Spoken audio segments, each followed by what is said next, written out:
Сәлеметсіздер ме, құрметті оқушылар? Бүгінгі біз сабағымызды бастамай тұрып, сабағымызды психологиялық жағында ахуал тудырып алайық. Кәне балалар, әр топтан бір-бірден бала шығып, тақтаға шығамыз. Кәне, мен шыға ғой.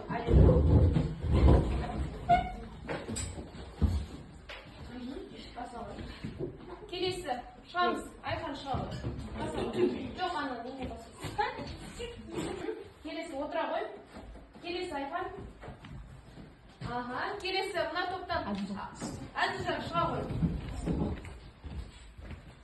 Ал, құрметті оқушылар, сабағымызды бастамас бұрын алдымен үй тапсырмасын тексеріп алайық. Кәне бәріміз тақтаға назар аударамыз да көрсетілген QR-ды сканерлейміз телефонға. Кәне тез балалар.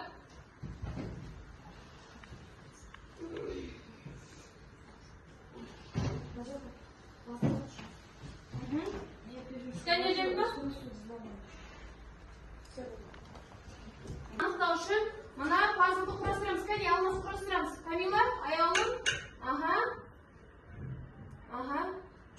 Жақсы балалар. Бүгінгі біздің тақырыбымыз қандай екен? Дүниежүзілік мұхит суларының қасиеттері екен. Бүгінгі сабағымыздың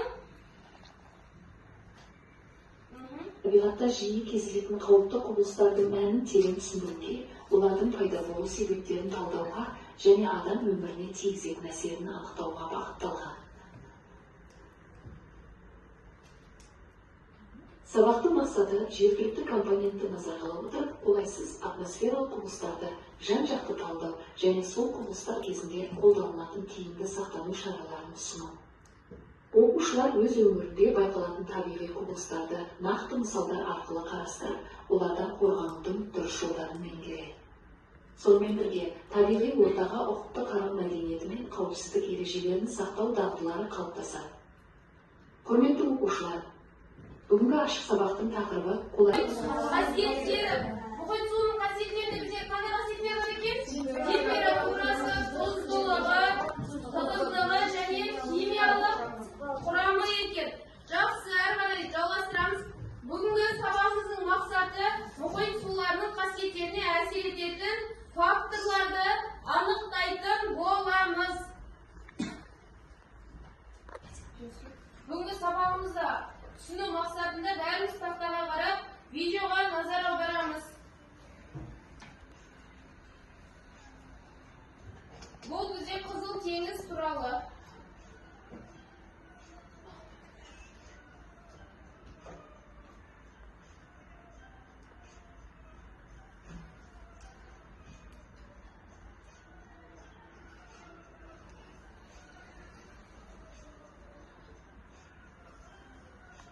Бүгінгі сабағымыз бойынша қорытындылайық. Яғни мұхит суларының ең негізгі қасиеттері қандай екен?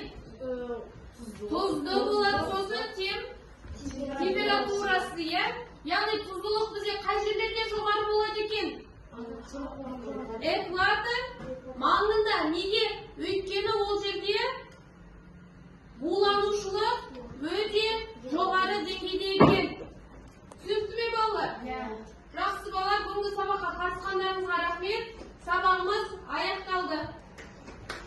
Бүгінгі сабағымыз бойынша қорытындылайық. Яғни мұхит суларының ең негізгі қасиеттері қандай екен?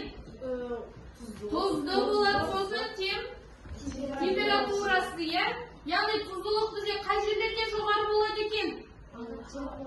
Экватор маңында. Неге? Өйткені ол жерде буланушылық өте жоғары деңгейде екен. Түсінікті ме балалар? Жақсы балалар, бүгінгі сабаққа қатысқандарыңызға рахмет. Сабағымыз аяқталды.